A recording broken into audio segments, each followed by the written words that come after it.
Oxygen mask.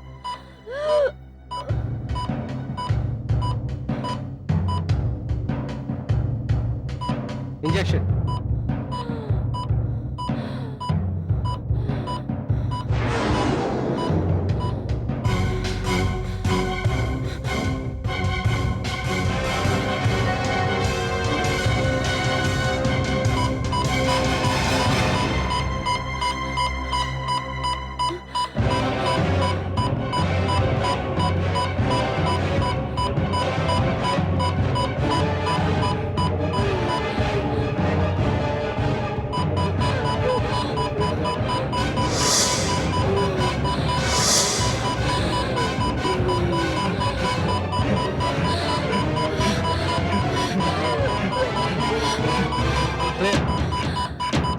Clear, clear, clear.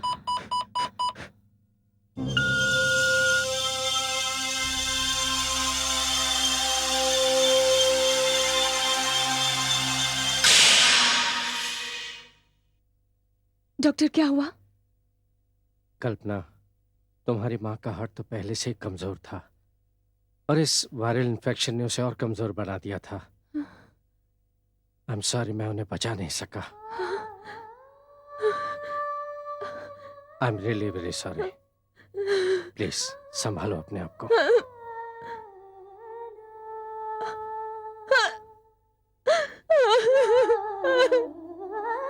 कल्पना, चुप हो जाओ।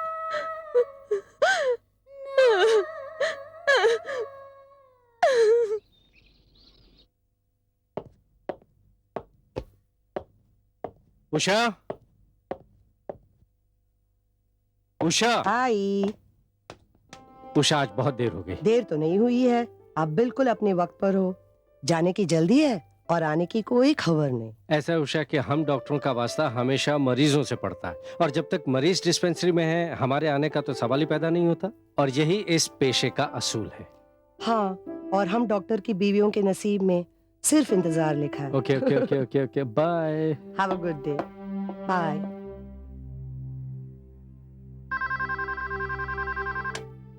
Yes sir. तोलाराम जी, आप अंदर जाइए। हाँ।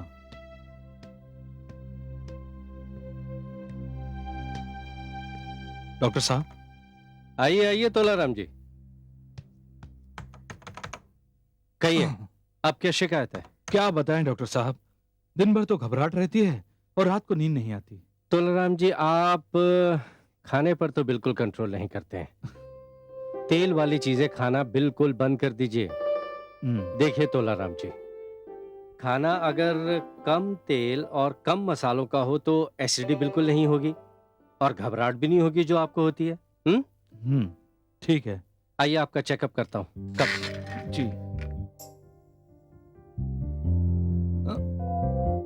लेट जाइए। हाँ। आराम से सांस लीजिए लंबी।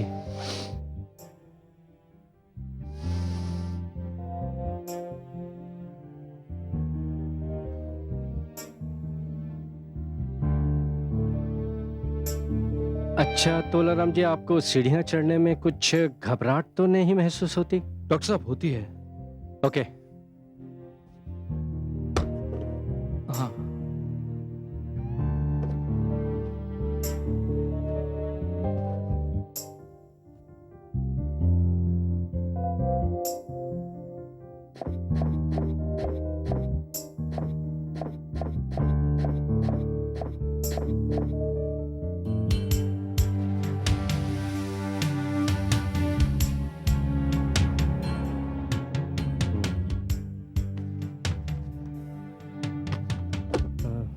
चश्मा निकालिए।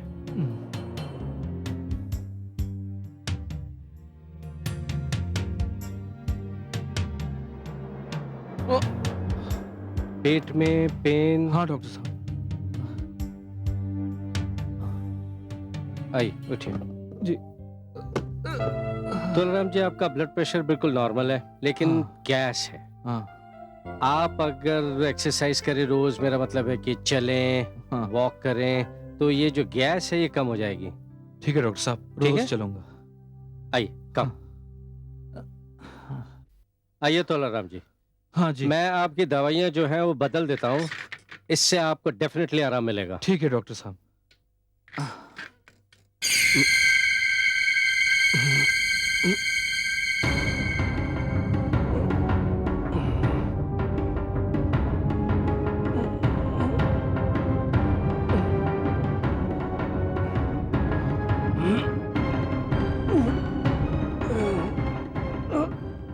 क्या हुआ डॉक्टर साहब? नहीं, कुछ नहीं।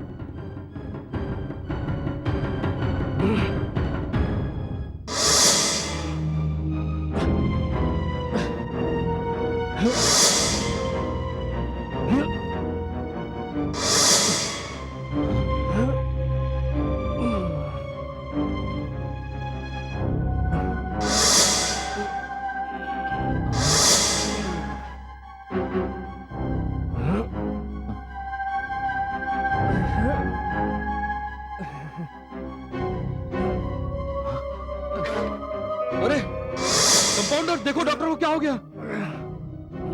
डॉक्टर साहब क्या हुआ? डॉक्टर साहब, डॉक्टर साहब क्या हुआ? क्या हुआ डॉक्टर साहब? नहीं, वो लगता है मेरी तबीयत ठीक नहीं है। मैं घर जा रहा हूँ। बाहर जो पेशेंट बैठे उन्हें कहना कल आए। जी।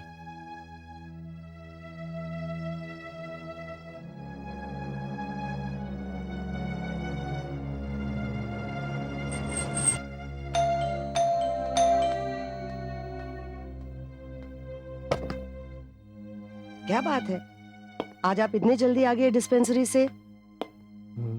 मैं गया तो वहीं था, लेकिन मेरी तबीयत ठीक नहीं लग रही थी। अचानक क्या हुआ आपको? पता नहीं उषा। उषा, यूं समझो कि आज मैं अपने मरीजों के सामने तमाशा बनते बनते रह गया। पर हुआ क्या? कुछ पता नहीं उषा, क्या हो रहा है। वो हुआ यूं कि मैंने एक पेशेंट को चेक किया, फिर उसकी दवाई लिखने के लिए प्रिस्क्रिप्शन लिख रहा था, तो मुझे ऐसा महसूस हुआ जैसे मेरा हाथ जकड़ गया हो। किसी ने मेरे हाथ को जोर से कस के पकड़ लिया हो। मैंने बहुत कोशिश की लिखने की, लेकिन मैं लिख ही नहीं पा रहा था। पता नहीं क्या हो गया था मुझे। बस लिखने के बजाय मेरे हाथ से उस लेटर पैड पर एक लकीर खींचती चली जा रही थी। उषा, मेरी समझ में नहीं आ रहा था कि यह सब मेरे साथ क्यों हो रहा है। इसका मतलब है आपके हाथ में कोई प्रॉब्लम है। ये लीजिए, इस पर लिख के देखिए क्या होता है। नहीं, मेरी हिम्मत नहीं हो रही। लिखिए ना।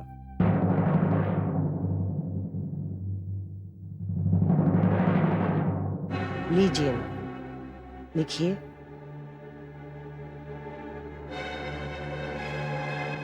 ट्राई कीजिए।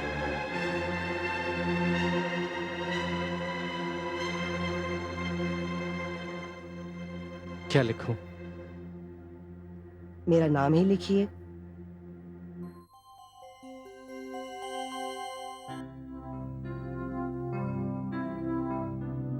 अरे वाह, सब कुछ तो ठीक है। मैं तो अच्छी तरह से लिख सकता हूं। शायद उस वक्त आपके हाथ की कोई नस दब गई होगी।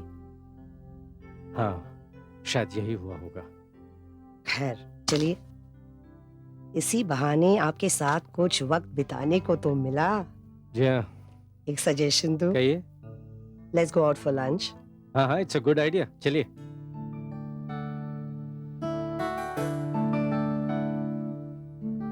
क्या बात है, डॉक्टर साहब आज आएंगे नहीं? अरे आएंगे ना। कल तो मरीजों को देखे भी ना चले गए थे। अरे कल तो उनकी तबीयत खराब थी। आज आएंगे नहीं आएंगे? आएंगे। नहीं आने वाले होते तो उनका फोन आ जाता। हाँ, ये बात भी सही है।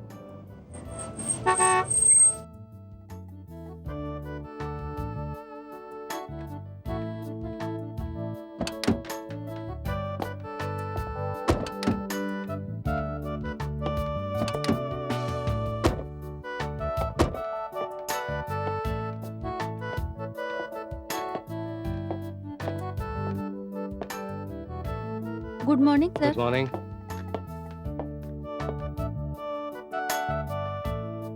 कम इन। कम। 6 बजे तक हूं मैं, आप आ जाइए। जी ओके बाय। हाँ मिस्टर राजेश, जो टेस्ट कहे थे वो करवा लिया आपने? हाँ डॉक्टर साहब, ये देखिए। देखें क्या है रिपोर्ट।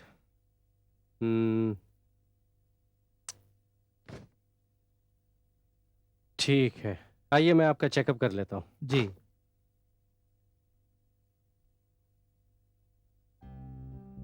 आओ आओ राजेश, लेटो। और बताओ, ड्रिंक्स पीना बंद किया कि नहीं? नहीं साहब। नहीं तो कैसे ठीक होगे तुम? एकदम बंद करो ड्रिंक पीना, ठीक है? जी। सांस लो। क्या हुआ डॉक्टर साहब? नहीं कुछ नहीं।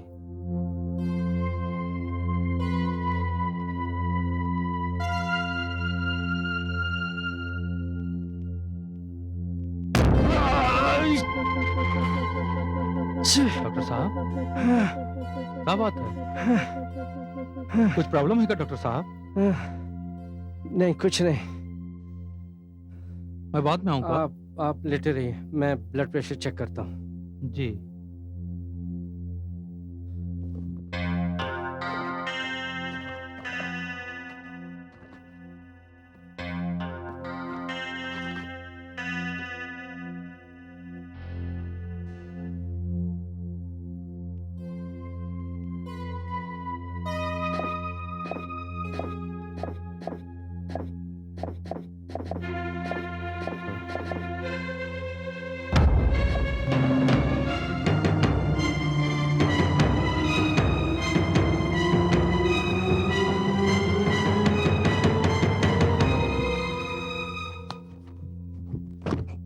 क्या हुआ डॉक्टर साहब? नहीं कुछ नहीं, तुम लेटे रहो राजेश, मैं अभी आता हूँ। ठीक है। विठल, विठल, विठल, विठल। जी डॉक्टर साहब। डॉक्टर अविनाश को जल्दी बुलाओ। Yes sir.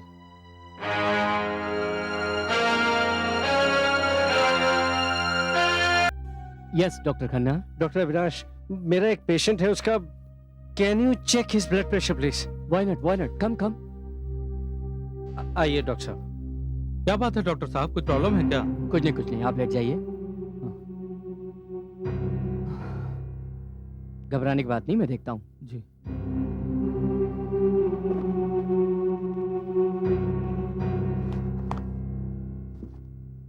हाथ ऊपर करिए।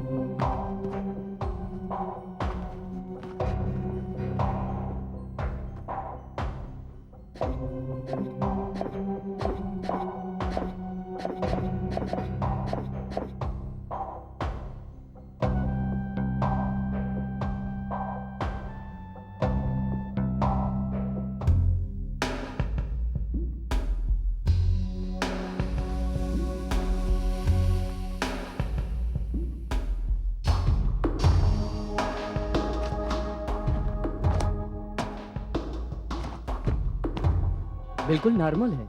Normal? Everything is normal. Anything else? No doctor Avinash, thank you. Okay, all the best.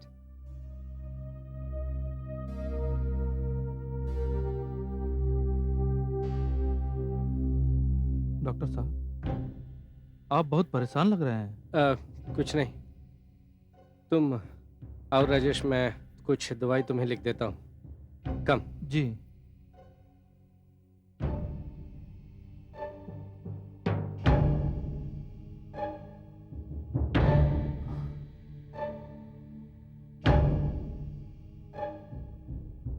Doctor साहब, वो मेरा प्रिस्क्रिप्शन। हाँ हाँ।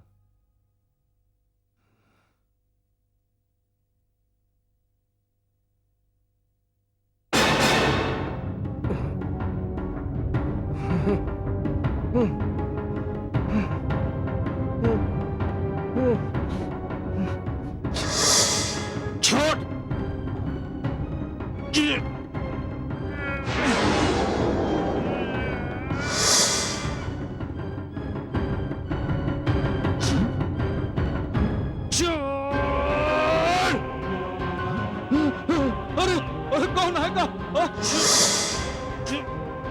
छोड़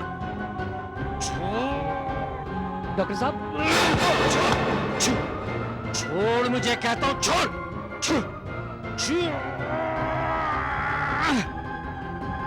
डॉक्टर साहब, छोड़, छोड़, छोड़।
मिसेस खन्ना, इसकी रिपोर्ट तो कल तक आ जाएगी, लेकिन मैं अपने तजुर्बे के आधार पर इतना जरूर कह सकता हूं कि इन्हें ब्रेन का कोई प्रॉब्लम नहीं है। वैसे तो सब कुछ ठीक रहता है, लेकिन जब पेशेंट को प्रिस्क्रिप्शन लिखकर देना चाहते हैं तब उनके हाथ में एक अजीब सा स्ट्रेन शुरू हो जाता है।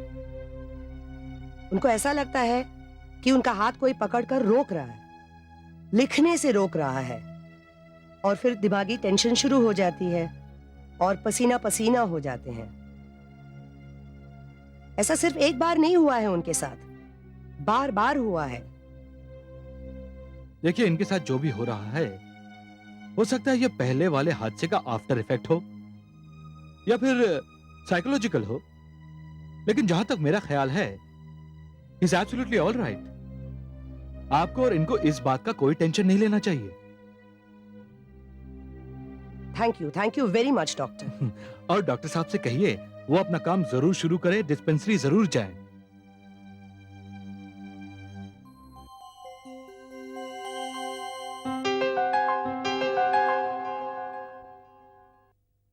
आप जाइए अंदर।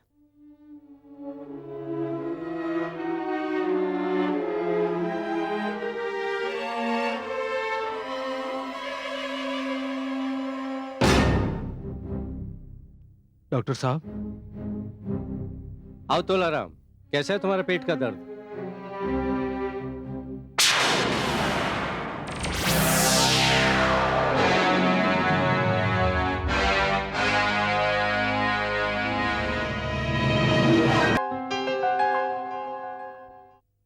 आप जाइए अंदर।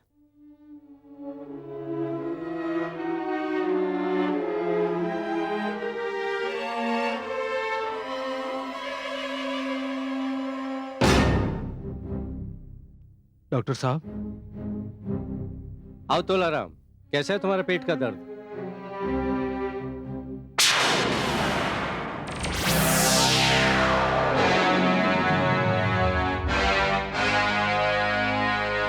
डॉक्टर साहब, मेरा नाम तोलाराम नहीं, कमला है। ओह, सॉरी, मुझसे गलती हो गई। एक्चुअली गलती से मेरे मुंह से गलत नाम निकल गया। आप प्लीज बैठिए ना।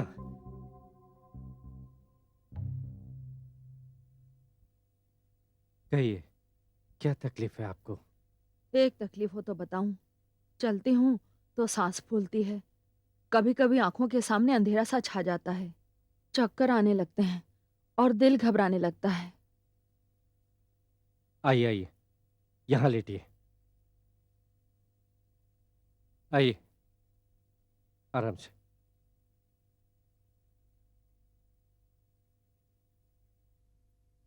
लेट जाइए। पैर सीधे रखिए। ठीक लग रहा है? Absolutely fine. Fine. That's good. अभी ठीक हो जाएगा।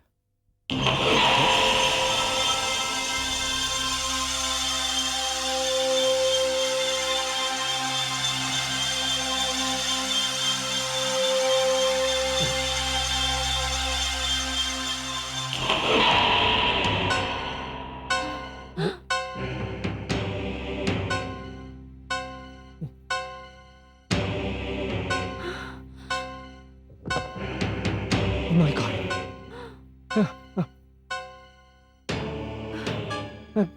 J- j-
सुनिए मैडम, क्या हुआ? ऐसा लगता है अंदर कोई भूत प्रेत का डेरा है। अरे सुनिए तो मैडम, सुनिए।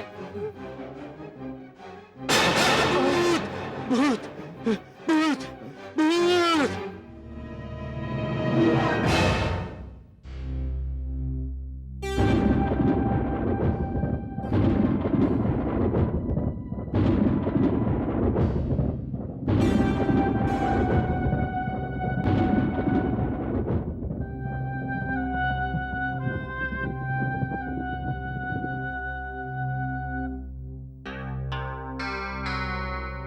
आखिर आप इतने परेशान क्यों हैं?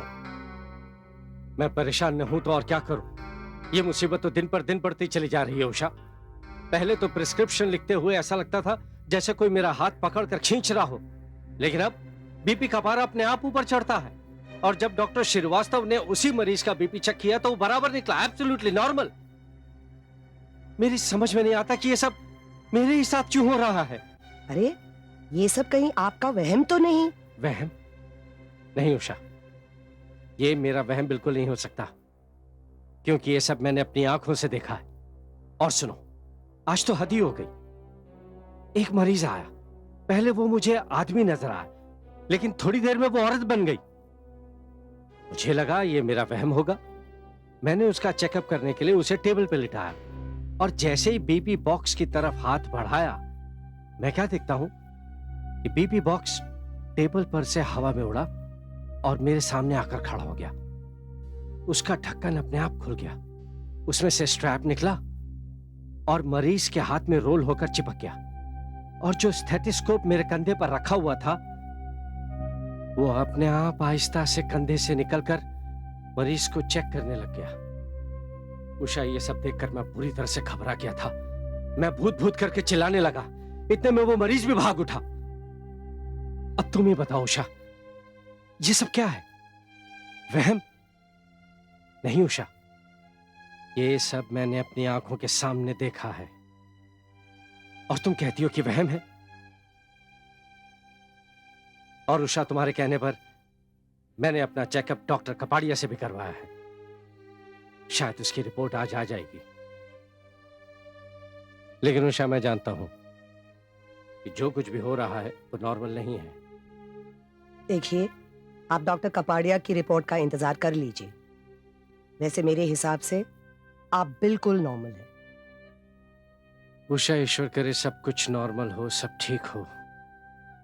मैंने अपनी कड़ी मेहनत से ये प्रैक्टिस जमाई है, और अगर ये सिलसिला यूं ही चलता रहा तो मुझे डर है कि कहीं मेरे पेशेंट मुझसे दूर ना चले जाएं।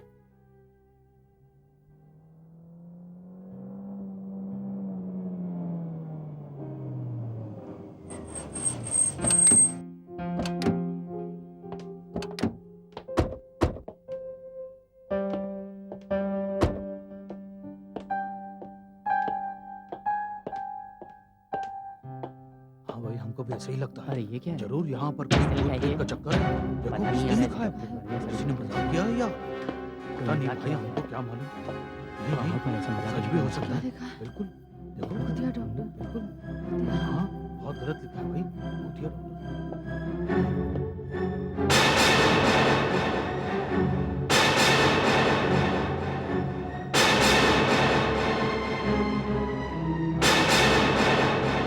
किसने लिखा है ये? पता नहीं सर, ये किसकी शरारत है। आप अंदर जाइए सर, मैं साफ कर देता हूँ।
My God!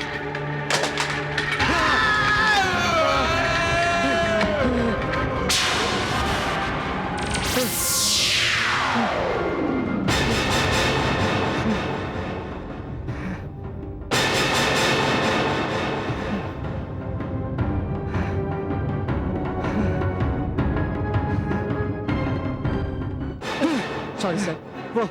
वो दवाइयाँ, वो सब ऊपर, वो टेलीफोन, सर। पता नहीं क्या हो रहा, पता नहीं क्या हो रहा। सर सुनिए तो। सर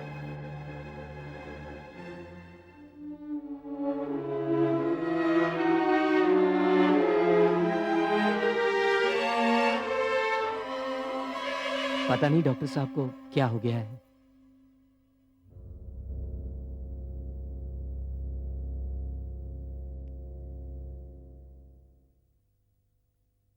उषा, जो कुछ भी मेरे साथ हुआ मैं उसे बयान नहीं कर सकता। लगता कोई मुझे तबाह करने पर तुला हुआ है। अगर यह सिलसिला इसी तरह से चलता रहा मैं तो पागल हो जाऊंगा। सुनिए, हिम्मत से काम लीजिए। जो हालात हमारे सामने हैं उनका तो मुकाबला करना पड़ेगा ना। मगर उषा, इंसान से लड़ाई हो तो मुकाबला करो ना। हवा से कैसे मुकाबला किया जा सकता है? मैं भूत प्रेतों पर विश्वास नहीं करता, लेकिन यह सब देखकर मैं बहुत डर गया हूं। अब तो मुझे अपने साइज से भी डर लगने लगा है। प्लीज प्लीज आप डरिए नहीं, मैं हूं ना आपके साथ। प्लीज चलिए, please let's go and relax.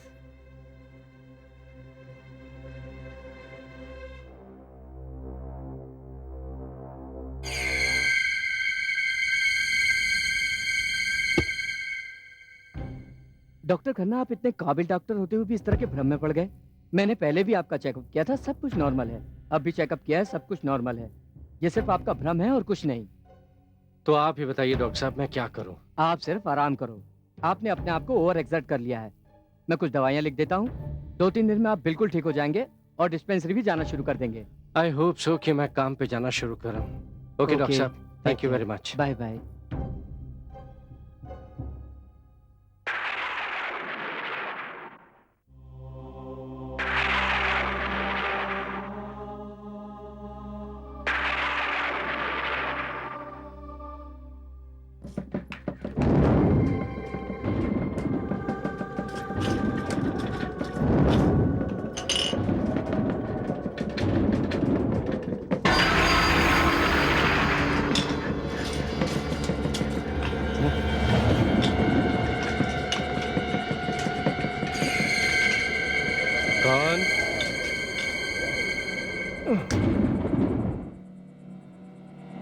Usha,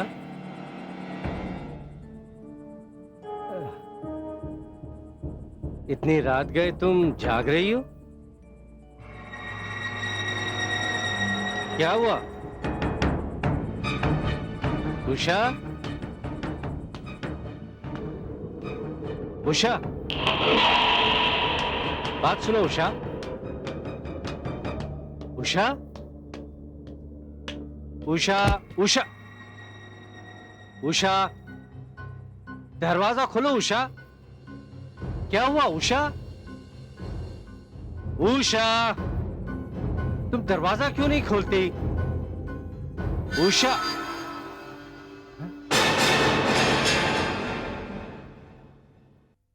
तुम? क्या हुआ? उषा, अगर तुम यहां ऊपर हो तो वो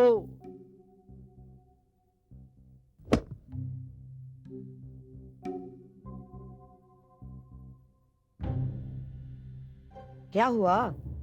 तो वो कौन थी? कौन वो? वही जिसका पीछा करते करते मैं यहां तक आया। वो उषा, मेरी समझ में नहीं आ रहा कि क्या हो रहा है, क्या हो रहा मुझे। कुछ नहीं हो रहा है आपको। आपने शायद सोते सोते कोई सपना देखा है। सपना? नहीं उषा, वो देखिए, आपकी ये हालत देखकर अभी मुझे भी घबराहट होने लगी है। तो तुम ही बताओ उषा कि मैं क्या करूं। सुनिए, आप अपने आप पर काबू पाइए। आप एक डॉक्टर हैं और इस बात को आपसे ज्यादा और कौन समझ सकता है कि ये कोई वहम है आपका। इस वहम से बाहर आइए। देखिए, आप खुद सोचिए, इस घर में इस वक्त आपके और मेरे सिवाय और है कौन? और आपका इस तरह उठना, किसी को देखना जो है नहीं, अगर वहम नहीं है तो और क्या है ये? प्लीज अपने आप को संभालिए और अपनी प्रैक्टिस फिर से शुरू कीजिए। तुम बिल्कुल ठीक कहती हो उषा, ये मेरा वहम ही तो है।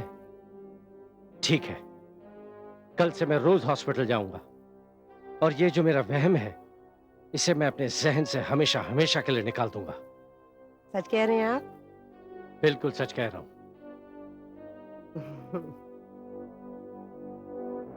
कम।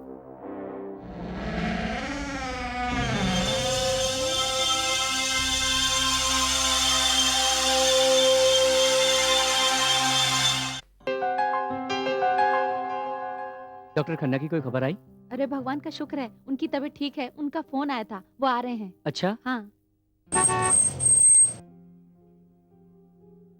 लो डॉक्टर साहब आ गए।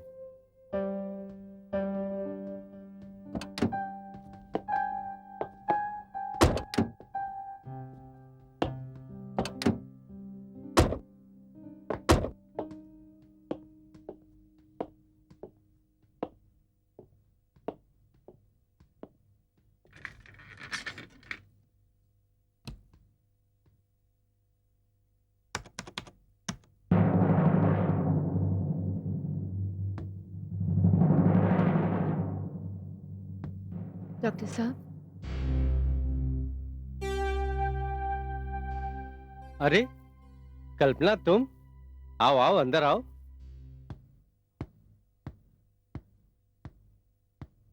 Have a seat. और बताओ, कैसी हो तुम? ठीक नहीं हूँ, तभी तो आपके पास आई हूँ। आप मेरा चेकअप करेंगे तभी तो आपको पता चलेगा। कल्पना, मुझे रियली तुम्हारे मम्मी के देहांत का बेहद अफसोस है। जी हाँ डॉक्टर साहब, नकली दवाइयों ने उनकी जान ले ली थी। क्या कहा तुमने? तुम्हारी मम्मी की मौत नकली दवाइयां खाने से हुई? उन्हें तो दिल का दौरा पड़ा था ना? जी नहीं डॉक्टर साहब, आप नहीं जानते, मुझे भी उनकी मौत के बाद पता चला कि जो दवा उनको दी गई थी वो असली नहीं नकली थी। Oh my God! लेकिन कल्पना, वो दवाइयां तो मैंने... नहीं डॉक्टर साहब, आपने तो सिर्फ दवा लिखी थी। अब आप क्या जानते थे कि वो दवा असली है या नकली? इसमें आपकी कोई गलती नहीं थी। Kalpana, I am really very shocked to hear this, but don't worry, I will definitely look into this matter, okay? You don't worry at all. आओ मैं तुम्हारा चेकअप कर लेता हूं। कम, आओ लेटो।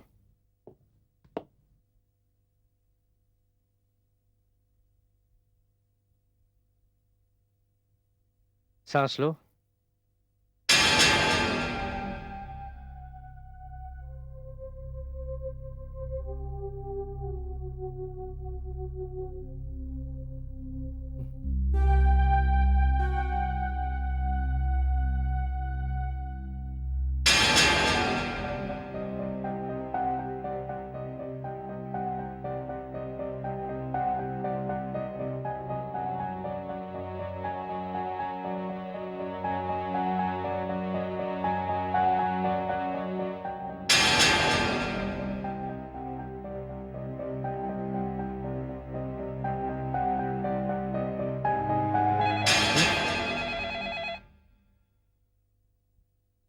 Excuse me.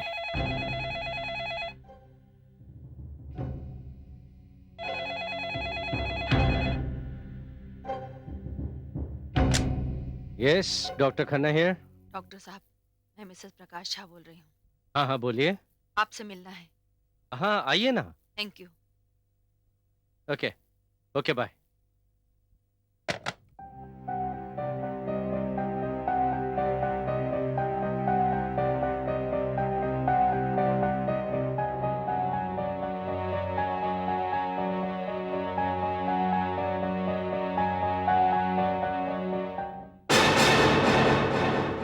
कल्पना, ये कल्पना कहाँ चली गई? विठल, विठल, विठल, क्या बोला डॉक्टर साहब? ये कल्पना कहाँ चली गई? कल्पना? कौन कल्पना डॉक्टर साहब? वही कल्पना जिसे मैं अंदर चेक कर रहा था, कहाँ चली गई? डॉक्टर साहब अभी तक कोई पेशेंट आया ही नहीं। ऐसे कैसे हो सकता है? बात सुनो, तुम लोग ड्यूटी करते हो और सोते रहते हो। पेशेंट अंदर आया, मैंने उसे लिटाया, चेक कर रहा था, इतने में फोन की घंटी बजी। मैंने फोन उठाया, पलट कर देखा तो पेशेंट अंदर नहीं है। डॉक्टर साहब मैं सच कह रहा हूँ, अभी तक कोई पेशेंट आया ही नहीं। तुम्हारा दिमाग खराब हो गया है। मैंने खुद उसे चेक किया। हटो यहाँ से। सुनो सर। क्या तुमने भी किसी लड़की को अंदर जाते हुए नहीं देखा? नो सर, न किसी को अंदर जाते हुए देखा है, न किसी को बाहर आते हुए देखा है। ये कैसे हो सकता है? वो लड़की तो कल्पना ही थी।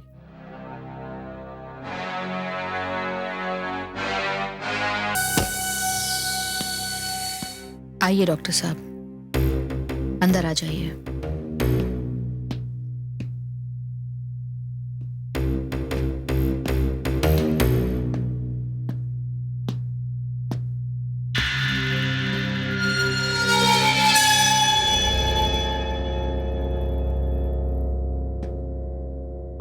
डॉक्टर खन्ना,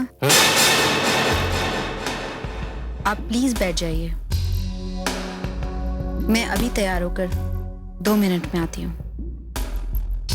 जी।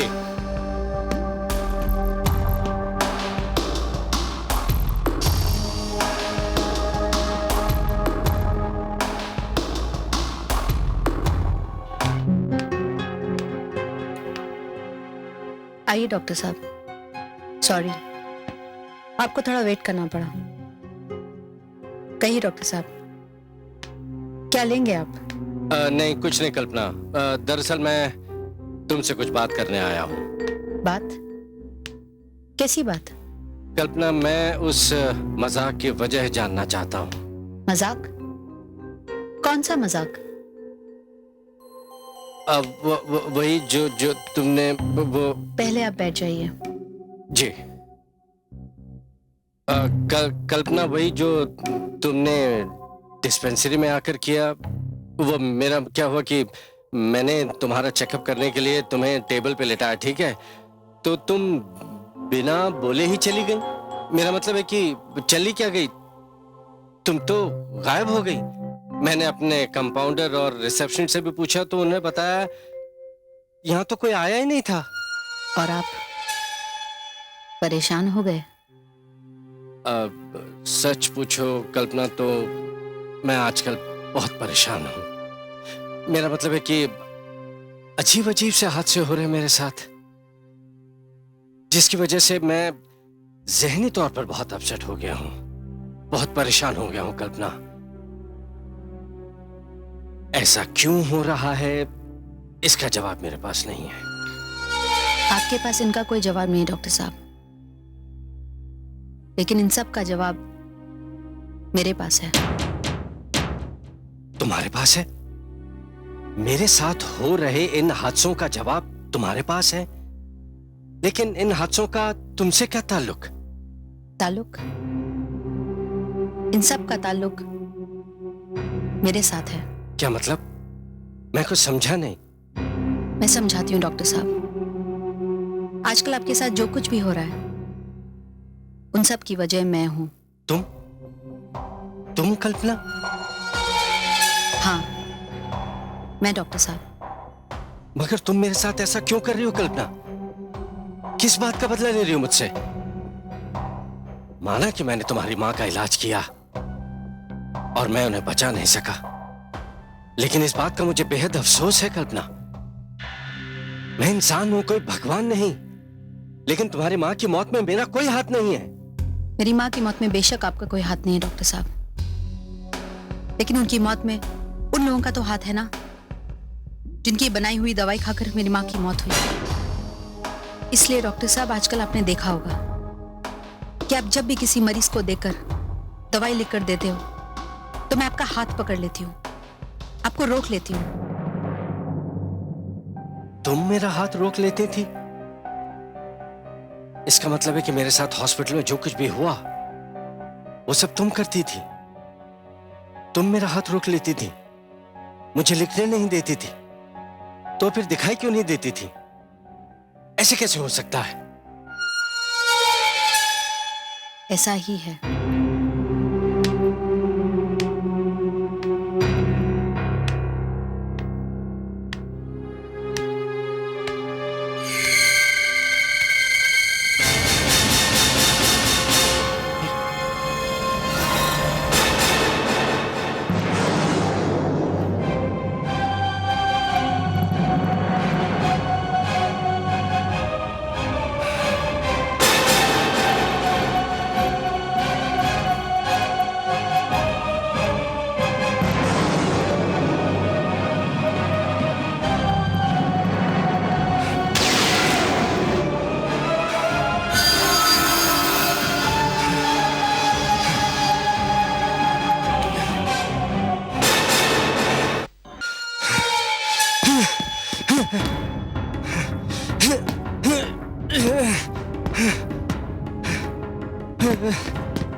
कल्पना, ये सब क्या है? डॉक्टर साहब, आप मुझसे बिल्कुल मत डरिए, मैं आपको सब कुछ बताती हूँ। मैं एक दुखियारी लड़की हूं जिसकी मां को बिना कसूर नकली दवाइयां देकर मौत के घाट उतार दिया गया। ये वो लोग हैं जो दौलत के लालच में आकर नकली और जहरीली दवाइयां बनाते और बेचते हैं, जो इंसानों की जिंदगियों से खेलते हैं। जब मुझे मां की मौत की असलियत का पता चला तो मैं उन्हें रोकने गई, क्योंकि वो मेरे सामने बेनकाब हो चुके थे और उन्हें डर था कि कहीं मैं उनकी असलियत पुलिस को न बता दूं। उन्होंने बड़ी खूबसूरती के साथ मुझे मौत के घाट उतार दिया। डॉक्टर साहब, आप इस वक्त जिस कल्पना को देख रहे हो ना,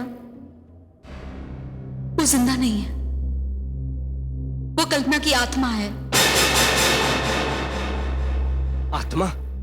नहीं कल्पना। हाँ डॉक्टर साहब, मैं आत्मा हूँ। लेकिन तुम मुझे क्यों परेशान कर रही हो? मुझे क्यों सता रही हो? न तो मैं नकली दवाइयां बनाता हूं, न ही तुम्हारी मां की मौत का जिम्मेदार हूं, और न ही तुम्हारी मौत का। मुझे तो यह भी नहीं पता कि तुम्हारी मौत कब और किस तरह से हुई। आखिर तुम मुझे क्यों सता रही हो कल्पना? डॉक्टर साहब, मैं आपकी दुश्मन नहीं, दोस्त हूं, हमदर्द हूं। इसलिए आज मैं आपको सब कुछ बताती हूं। ये जो घर आप देख रहे हैं ना, ये मुझे एम्पायर मेडिको वालों ने दिया था, क्योंकि मरने से पहले मैं यहां काम करती थी। एम्पायर मेडिको वाले के मालिक का नाम है शाह चंपालाल, और उसके इकलौते बेटे का नाम है सुरेश शाह, जो मुझसे बहुत प्यार करता था। मैं उस वक्त बायोकेमिस्ट्री में एमएससी कर रही थी। मेरे परिवार में मैं थी, मेरी मां थी और मेरे पिताजी थे। लेकिन अचानक पिताजी की हालत इतनी खराब हो गई कि उनकी मौत हो गई। इस वजह से घर के हालात बिगड़ गए। मेरी मां बीमार रहने लगी और मुझे नौकरी की तलाश करनी पड़ी। और फिर एक दिन कल्पना, ए कल्पना, कल्पना, हाँ, क्या हुआ? तुम कब आए? अच्छा, तो अब ये होगा कि हम पहुंच भी जाएंगे और आपको पता ही नहीं पड़ेगा। Good. I am sorry Suresh, लेकिन जब इंसान परेशान होता है और चिंता में रहता है तो अपनी सारे होशोवास खो देता है। तुम तो जानते ही हो ना, मेरे ऊपर मुसीबतों का पहाड़ टूट पड़ा। अचानक पापा की मौत हो गई और घर के हालात बिगड़ गए। इस वजह से मुझे नौकरी ढूंढनी पड़ रही है। कल्पना, तुम्हारे पापा की डेथ की खबर थी मुझे, पर तुम ये नौकरी ढूंढ रही हो, बताया क्यों नहीं? ये सब बताकर मैं तुम्हें परेशान नहीं करना चाहती थी सुरेश। कमाल करती हो, दोस्त भी कहती हो और परेशान भी नहीं करना चाहती। ये लो, ये क्या है? पैसे हैं, इनकी जरूरत है तुम्हें। मैं ये मदद नहीं ले सकती। क्यों? मेरा कॉन्शियस अलाउ नहीं करता है। ठीक है, तो एक काम करो, तुम मेरे साथ चलो। कहाँ? नौकरी चाहिए ना तुम्हें। तुम मुझे नौकरी दिलाओगे? क्यों? अब इसके लिए भी तुम्हारा कॉन्शियस अलाउ नहीं करेगा? नहीं, ऐसी बात नहीं है। चलें? चलो।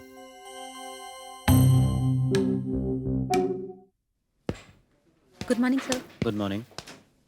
Good morning sir. Morning. Good morning sir. Morning sir. Good morning sir. Morning morning. Good morning sir. Please come. ठीक है, I'll talk to you later. मैं आई कम इन सर? आओ भाई आओ। आओ। तुम्हें कब से जरूरत पड़ गई इजाजत मांगने की? Hello sir. क्या बात है? जी, ये कल्पना मेहता है, ब्रिलियंट स्टूडेंट है, बायोकेमिस्ट में एमएससी कर रही है। Very good. लेकिन इन्हें काम की तलाश है। पढ़ाई छोड़कर काम? जी, हालात ही कुछ ऐसे। इन्हें काम की तलाश है और आप इन्हें काम देंगे। भाई तुम्हारी बात को कैसे टाल सकता हूं, लेकिन फिलहाल इन्हें क्लरिकल जॉब करना होगा। नो प्रॉब्लम सर, मेरे लिए यही काफी है।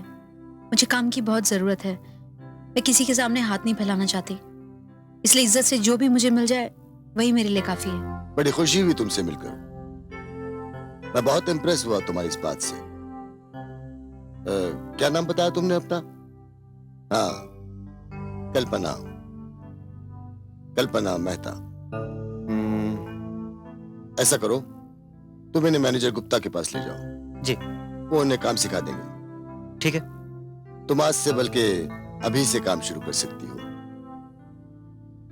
और जहां तक तनख्वाह की बात है तो सर, सैलरी की कोई बात नहीं है। आप खुशी से जो भी देंगे वो मेरे लिए काफी होगा। नहीं, तुम्हें you'll get a handsome salary. Anything else? No sir, thank you very much. Thank you. चलो। तो आप खुश हैं मिस्टर सुरेश? ये thanks. Thank you sir, thank you very much. It's okay.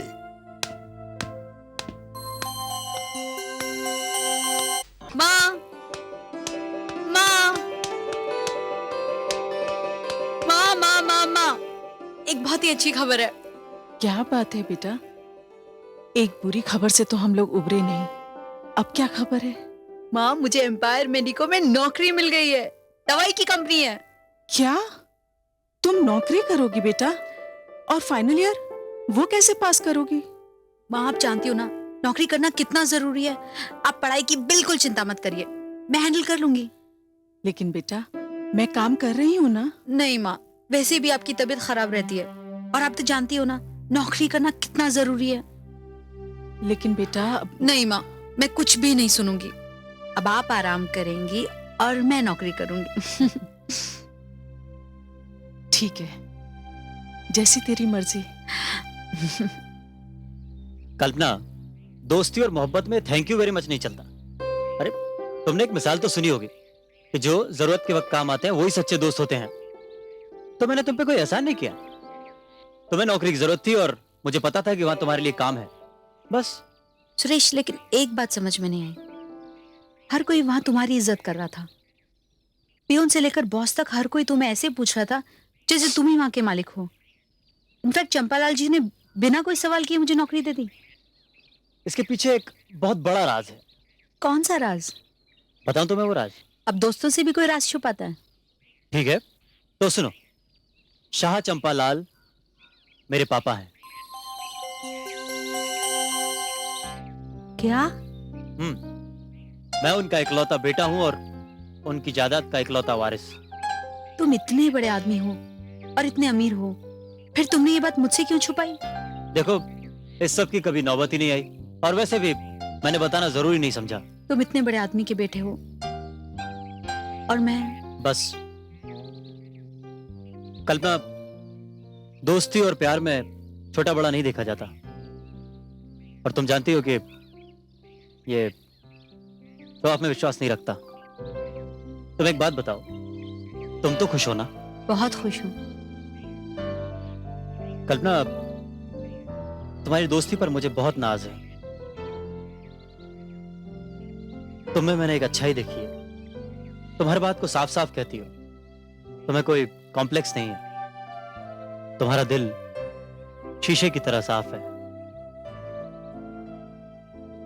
बस तुम्हारी स्टडीज कंप्लीट होने का इंतजार है। उसके बाद तुम्हारे सामने एक प्रपोजल रखूंगा। कौन सा प्रपोजल? कैसे कहूं कल्पना, विल यू मैरी मी? मुझसे शादी करोगी?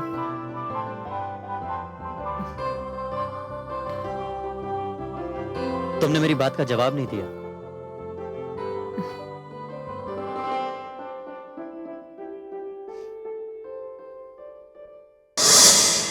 सुरेश की बातों को सुनकर मुझे ऐसा लगा जैसे कई साज मेरे कानों में बज रहे हों। मुझे वो सारी खुशियां मिलने वाली थी जिसकी कभी मैंने कल्पना भी नहीं की थी। नौकरी करते करते मैंने अपना पोस्ट ग्रेजुएशन कंप्लीट किया। कंपनी ने खुश होकर मुझे प्रमोशन दिया। सुरेश ने मुझे उस घर से कंपनी के इस घर में पहुंचा दिया। सब कुछ ठीक चल रहा था, लेकिन अचानक एक दिन ऑफिस में काम करते करते मुझे पता चला कि मां की अचानक तबीयत खराब हो गई है। डॉक्टर साहब, आपको याद है पहली बार मैं अपनी मां को आप ही के पास लेकर आई थी? आइए। कुछ नहीं, बस वायरल फीवर है। मैं कुछ दवाइयां लिख देता हूँ, 2-3 दिन में ठीक हो जाएंगे। ठीक है? ठीक है। इन्हें आप मंगवा लीजिएगा।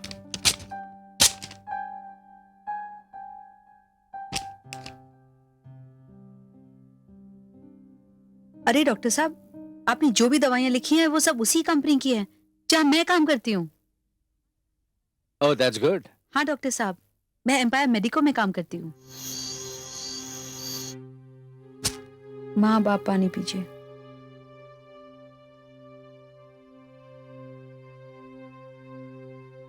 पी लिया, अब आप आराम करिए। बेटा, मेरी सेवा करते करते इतना वक्त हो गया, तूने खाना तक नहीं खाया अभी। आप मेरी बिल्कुल चिंता मत करिए, मैं खा लूंगी। आप आराम कीजिए।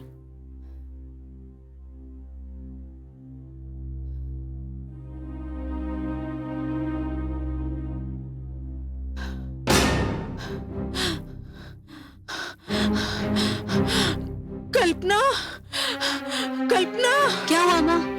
जी घबरा रहा है बेटा, जी घबरा रहा है। माँ आप आराम कीजिए, मैं डॉक्टर को फोन करके आती हूँ।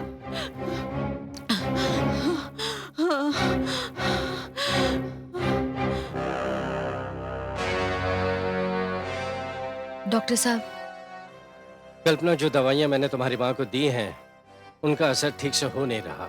मेरा मतलब है कि डोसेज और बढ़ाने पड़ेंगे, but don't worry, she will be all right. जैसा आप ठीक समझो। ओके।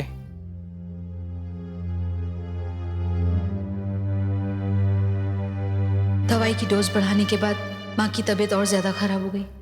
उन्हें आईसीयू में एडमिट करना पड़ा।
डॉक्टर, क्या हुआ? कल्पना, वो बोलिए ना। आई एम सॉरी कल्पना, दरअसल तुम्हारी माँ का हार्ट तो पहले से ही कमजोर था और इस वायरल इन्फेक्शन से और कमजोर हो गया था। मैंने बहुत कोशिश की उन्हें बचाने की, लेकिन आई एम सॉरी, मैं उन्हें बचा नहीं सका। आई एम सॉरी।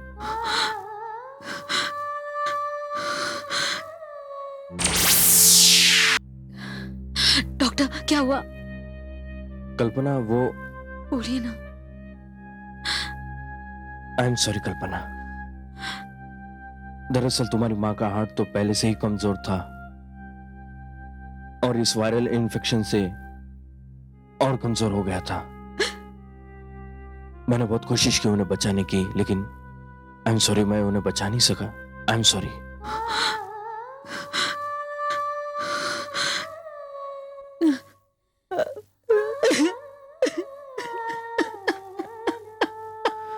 कल्पना चुप हो जा।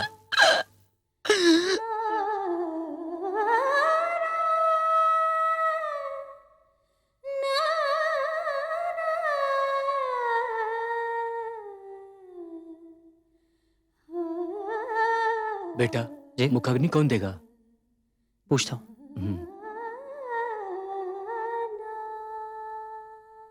वो पंडित जी पूछ रहे हैं मुखाग्नि कौन देगा?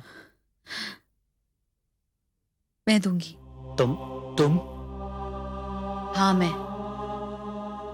लेकिन ये परंपरा के खिलाफ है बेटी। परंपरा? आप किस परंपरा की बात कर रहे हैं पंडित जी? गया वो जमाना जब बेटा बेटी में फर्क हुआ करता था। आप ही बताइए, क्या बेटी माँ की कोख में 9 महीने और बेटा 15 महीने रहता है?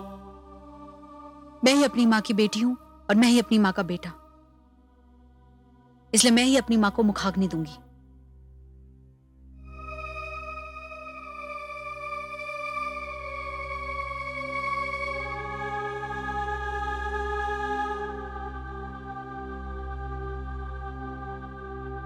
वो इन्हें दीजिए।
माँ की मौत का सदमा तो मेरे दिल पर था ही, फिर भी जिंदगी तो नदी के बहाव की तरह थी। मैं फिर अपने काम पर वापस चली गई और उस दिन मेरी ड्यूटी फैक्ट्री में थी। I am sorry.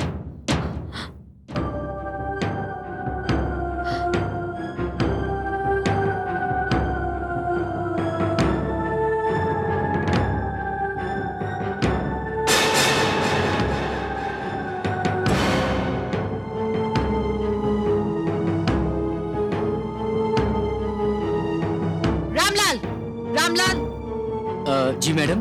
तुम जानते हो सैंपल में क्या है? जी मैडम, वो मेरी बात का जवाब क्यों नहीं देते हो? तुम जानते हो इसमें दवाई की जगह केमिकल मिला हुआ है? मैडम वो इसका मतलब ये है कि तुम दवाई की जगह जहर बनाते हो। मैं भी मालिकों को कंप्लेंट करती हूँ। देखिए मैडम, इसमें हमारा कोई कसूर नहीं है। मालिकों के हुक्म पे ही ये सारी दवाइयाँ बनाई जाती है यहाँ पर। क्या कहा तुमने? हाँ मैडम, मालिकों के कहने पर ही ये जहर बनता है यहाँ पर। और क्या क्या बनता है यहाँ पर? मैडम वो सैंपल्स के सिवा टैबलेट्स, कैप्सूल्स। मैं अभी पुलिस स्टेशन जा रही हूँ। मैडम देखिए क्या कर रही है मैडम। देखिए मैडम प्लीज ऐसा मत कीजिए, शांति रखिए मैडम। जा रही हूँ। देखिए मैडम, ऐसा करने से कुछ नहीं होने वाला। देखिए मैडम, मैं नौकर हूँ यहाँ का, बाल बच्चे वाला हूँ। मेरी कंप्लेंट मत मैडम। सेठ जी। हेलो सेठ जी मैं रामलाल।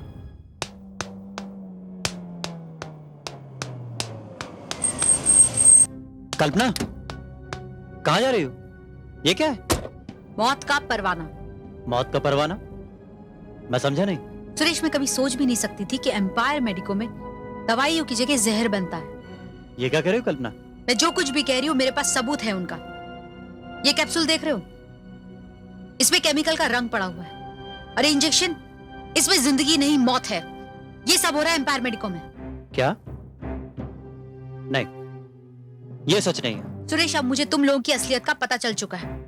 ये वही इंजेक्शन है जो मेरी माँ को दिए गए थे, जिसकी वजह से उनकी मौत हुई। इसलिए मैं इसी वक्त पुलिस स्टेशन जा रही हूँ। तुम कहीं नहीं जा रही हो कल्पना।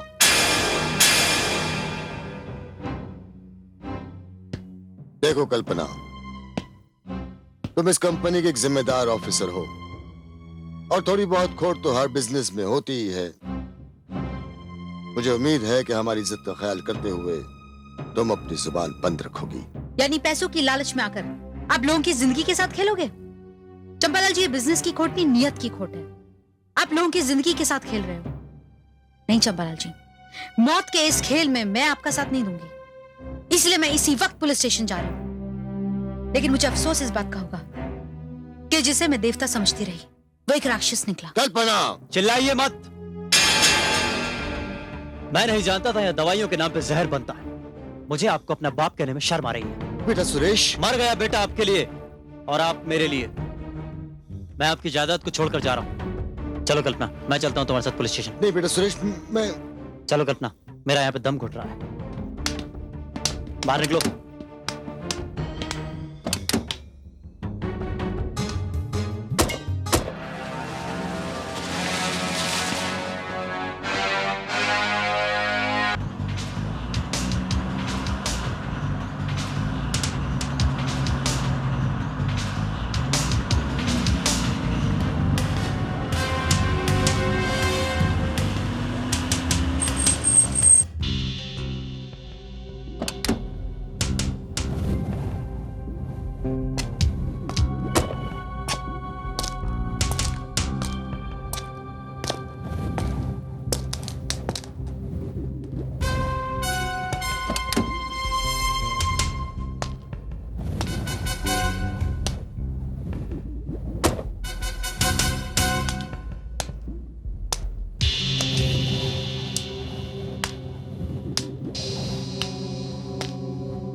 क्या बात है सुरेश?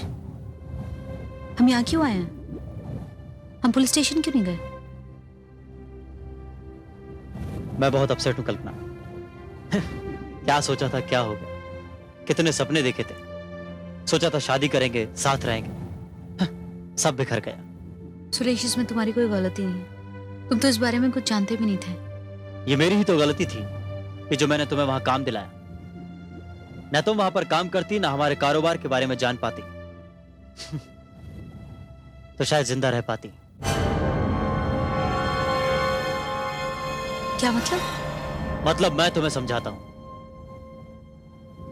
डैडी,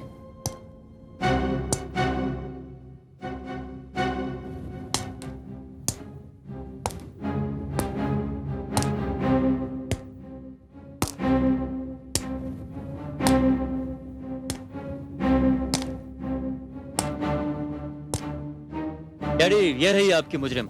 मुजरिम? मुजरिम मैं नहीं, मुजरिम तुम दोनों हो। मौत के सौदागर। मेरी माँ की तरह पता नहीं कितने गरीब और मासूम लोगों को तुमने अपनी ही नकली दवाइयां देकर मौत के घाट उतारा है। तो तुम पुलिस स्टेशन जा रही थी हमारा राज फाश करने, हमें बेनकाब करने, हमारी साख को मिट्टी में मिलाकर हमें बर्बाद करने। वो तो मैं आज भी जाऊंगी। तुम्हें मौका मिलेगा तब ना। मुझे अफसोस ही नहीं सुरेश, शर्म आ रही है कि मैंने तुम जैसे भेड़िए से प्यार किया। सुरेश बेटे, अब इसकी जुबान को बंद करना ही पड़ेगा। यही वो इंजेक्शन है ना जिसे लेकर तुम पुलिस स्टेशन जा रही थी? गलत जगह जा रही थी।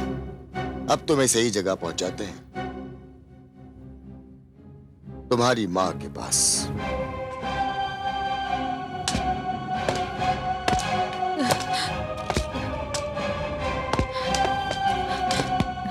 सुरेश देखो, आगे मत आना। देखो देखो सुरेश, मैं कह देती हूँ आगे मत आना। देखो सुरेश, देखो सुरेश।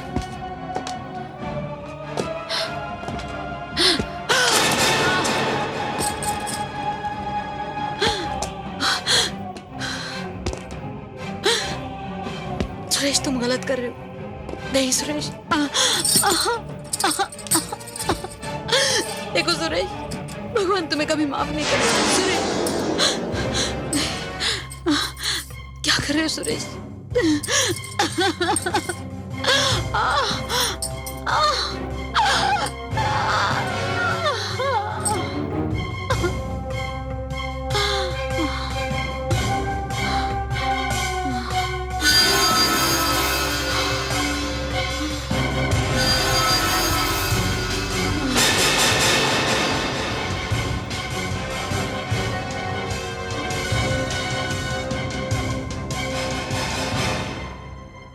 ये तो मर गई, अब क्या करना है?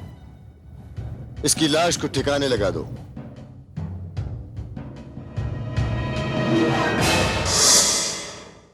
कल्पना, मैंने कभी सोचा भी नहीं था कि ऐसी रेप्यूटेड कंपनी इस तरह की नकली दवाइयां बनाकर लोगों की जिंदगी के साथ खेल रही है। डॉक्टर साहब, मेरी माँ की मौत हुई। उन लोगों ने मिलकर मुझे मारा और ये सिलसिला आज भी जारी है। नहीं कल्पना, अब ये सिलसिला इस तरह से जारी नहीं रहेगा। मैं उन्हें करूंगा बेनकाब। मैं उन्हें सलाखों के पीछे धकेल कर सजा दिलाऊंगा। नहीं नहीं डॉक्टर साहब, आप उन्हें सजा नहीं दिलाएंगे। वो दोनों मेरे मुजरिम हैं। वो मेरे ही नहीं, समाज के मुजरिम हैं, देश के मुजरिम हैं, और उन्हें मैं सजा दिलाऊंगी। लेकिन तुम कैसे सजा दिला सकती हो? उसकी आप चिंता मत कीजिए, सिर्फ आपको मेरी मदद करनी होगी।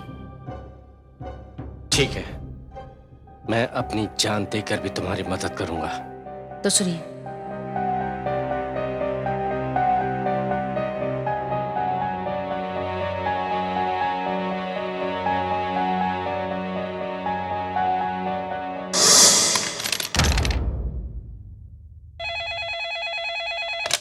Hello, Suresh Shah here. Yes mister Suresh, मैं चंपालाल जी से बात कर सकता हूँ? डॉक्टर खन्ना है।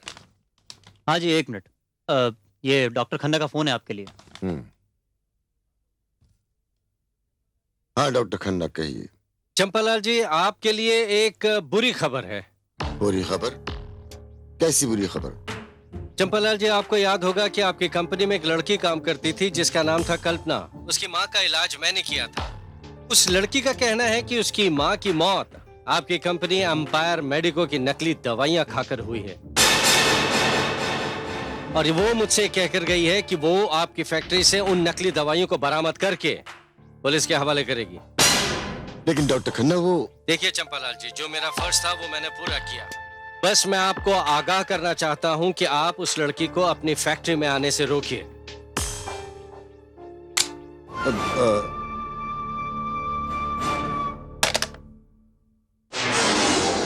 सुरेश बेटे, हमने उस लड़की कल्पना को खत्म करके उसकी लाश को ठिकाने लगा दिया था ना? हाँ। लेकिन डॉक्टर खन्ना का कहना है कि वो हमारी फैक्ट्री की तरफ जा रही है और नकली दवाइयां हासिल करना चाहती है। क्या मतलब वो जिंदा है, मरी नहीं? लेकिन ऐसा कैसे हो सकता है? यही तो मेरी भी समझ में नहीं आ रहा बेटा। हमें फौरन फैक्ट्री चलना होगा। पर आज तो फैक्ट्री बंद है। ये तो और भी अच्छी बात है। हम उसे बाहर ही पकड़ लेंगे और जो काम उस रोज पूरा नहीं कर सके उसे आज पूरा करेंगे।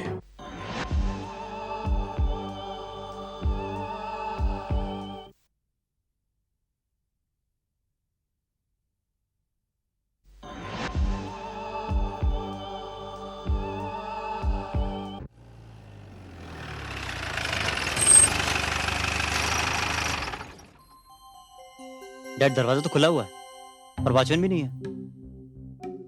शायद वो अंदर ही होगी। चलो देखते हैं। जी।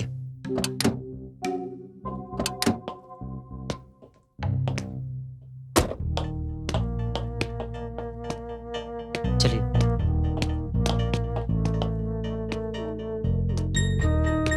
कल्पना, जहां कहीं भी हो बाहर आ जाओ। कल्पना, हम जानते हैं कि तुम यहीं कहीं हो। खैर इसी में है कि बाहर आ जाओ। कल्पना, कल्पना! देखो, तुम आज यहां से जिंदा वापस नहीं जा सकती। कल्पना! कल्पना! कल्पना!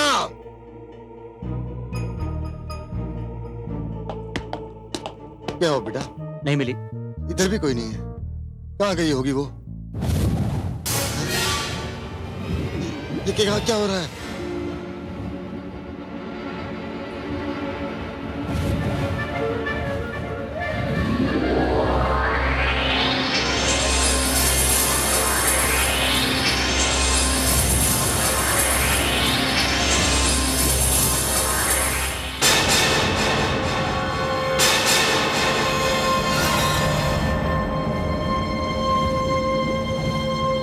कल्पना? हाँ, मैं जिसे तुम दोनों बाप बेटों ने मिलकर मारा और मारकर लाश को ठिकाने लगा दिया। मगर तुम तो... सुरेश, जिस्म मर जाता है लेकिन आत्मा नहीं। आत्मा? लेकिन डॉक्टर खन्ना ने तो फोन पे कहा था कि तुम... डॉक्टर खन्ना को मैंने ही कहा था फोन करने को, जैसे तुम दोनों यहाँ पर आ जाओ। तुम झूठ बोल रही हो। ये तुम्हारा नाटक है। तुम जिंदा हो। तो ठीक है, मुझे मार के देख लो। हाँ, आज तो तुझे मार ही देंगे। आज जिंदा नहीं छोड़ेंगे।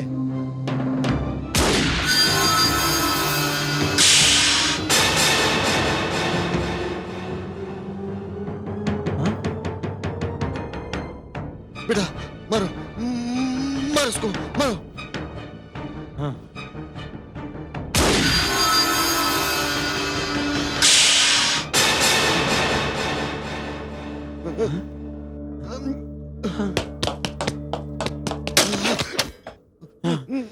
अब तुम दोनों यहाँ से बचकर नहीं जा सकते। कल्पना, हमसे गलती हो गई, हमें माफ कर दो। देखो देखो, दौलत की लालच में हमसे बहुत बड़ी भूल हो गई। लेकिन हम तुमसे वादा करते हैं, हम ये नकली दवाओं का कारोबार बंद कर देंगे। बल्कि हम ये फैक्ट्री बंद कर देंगे। इसके बदले में जो कीमत चाहो ले लो हमसे। तुम अब कीमत की बात कर रहे हो? बोलो, तुम क्या मेरी माँ की जान वापस ला सकते हो? मेरी जान वापस कर सकते हो?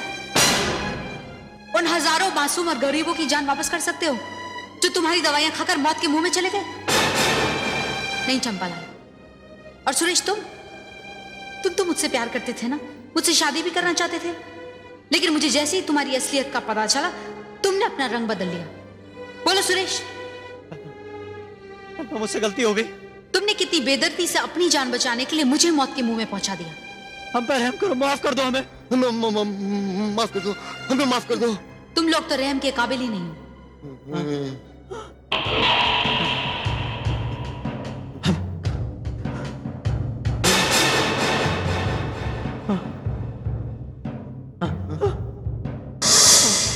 ये वही दवाइयां हैं, पोटेशियम साइनेट से भरा हुआ इंजेक्शन।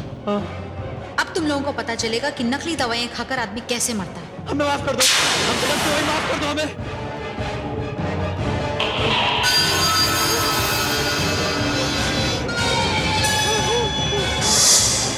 माफ कर दो,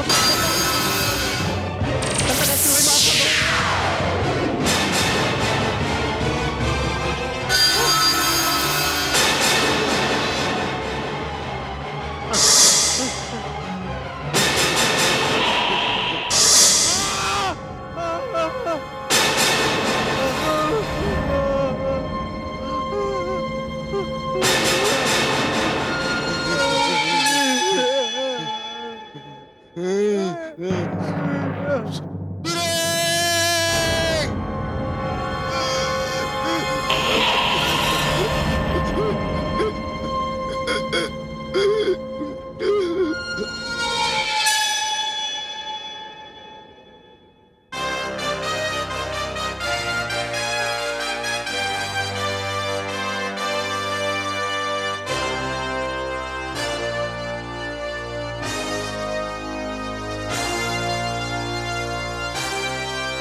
डॉक्टर खन्ना,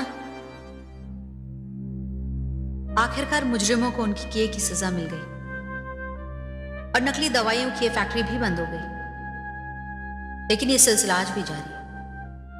आज भी हमारे देश में ऐसी कई कंपनियां हैं जो नकली और जहरीली दवाइयां बनाती हैं और जिसकी वजह से हजारों मरीजों की मौत हो जाती है। और इन सब के जिम्मेदार हैं वो डॉक्टर्स और दवाइयों के दुकानदार। लेकिन एनीवे डॉक्टर, आपकी मदद का बहुत बहुत शुक्रिया। लेकिन डॉक्टर साहब, आपको चंपालाल और सुरेश जैसे लोगों को रोकना होगा, क्योंकि दवाइयां जिंदगी देती हैं, मौत नहीं।